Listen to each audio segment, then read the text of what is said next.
hospital, which was unusual because most of the Baltimoreans who all my sisters and brothers were born at Providence Hospital, which was the black hospital. But at that particular time, I'm not sure why I got to be born at Johns Hopkins, but I went away from Baltimore when I was age 8 months, and I stayed in South Carolina with my father's parents, and who were my grandparents, and I was raised there until I was about 4. Came back to Baltimore to live. And when I came back to Baltimore to live, we lived in an area called Day Village in Turner Station, Maryland, which is at the bottom of Dundalk. And these were housing for Sparrows Point steel workers, because my dad was a Sparrows Point steel worker. And it was a segregated community, all black community, and we lived what we call below the railroad tracks, because on one side of the tracks were white people and on the other side were black people. And all of our businesses were in our little local community. All of the dentists, the doctors, the police, the stores were all there. So it was a contained community, and we liked it that way. And when integrations so-called began, we could go across the track, but white folks didn't like the idea that we were crossing the track, and they would many times snub us. I remember as a little girl walking with my mom to the grocery store that was across the track, and there was a white woman who was walking the same direction, and I said hello. Little girl, 5, 6 years old, so I just didn't see difference in people. She was just a person, and she would not speak back to me. Hi, didn't you have a class in here? And she didn't. The woman didn't speak. You're gonna have to ask. And so I didn't understand, and I asked my mother, why she didn't say hello back to me, and my mother, explained that she didn't know any better. She didn't make a judgmental statement because she was a white woman, but she just said that she didn't know any better. And I lived in Turner Station until I was 11 or 12 years old. And my parents' our house was very, very small. We had, I think, literally 2 bedrooms. And so my parents had 1 bedroom and all the rest of the children. And my parents at that time had 7 children. And so they had to find a bigger place. And I remember my parents finding the house, and then, they didn't bother their children with what they were doing. When we knew it, they had bought the house. And we went to the house the first time to see it when we actually moved in. And we were just ecstatic about being able to live on the Alameda in Northeast Baltimore. And those neighborhoods then were still the majority white people. And our next door neighbors were white. And it was very clear to us as little children that they didn't want us there.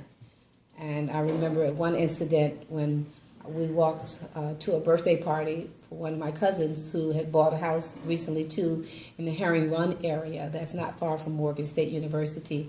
And we were little kids walking to the party. I guess we were about maybe 12. I was the oldest and I was about 12.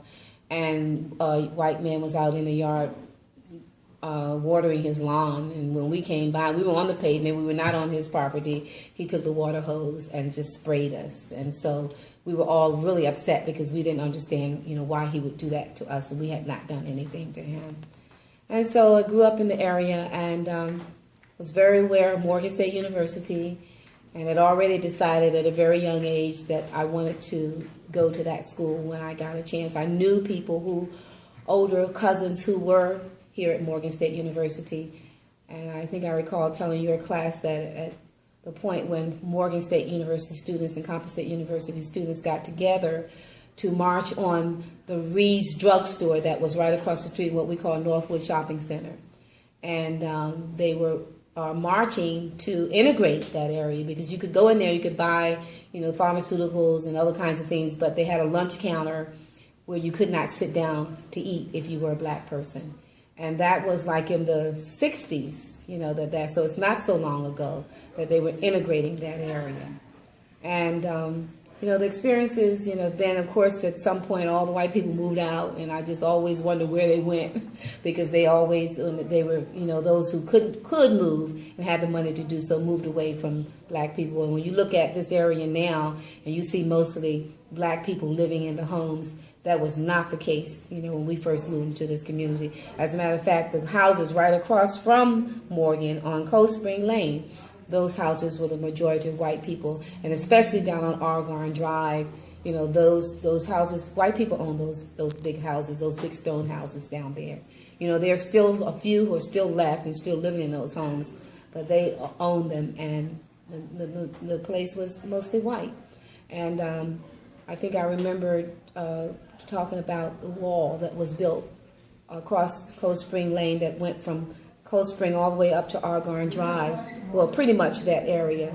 And I don't know if it was urban legend or what, but you know, people said that the white people built the wall because they didn't want to see the little black children going to Morgan State University.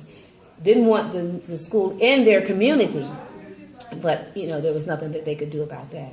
And so Morgan thrived, you know, through all of those things. And of course, you know, the black people in this community thrived through it. I did, because I love this community. And when I grew up and got married, you know, I moved about 5-6 blocks from my parents, you know, on the Alameda.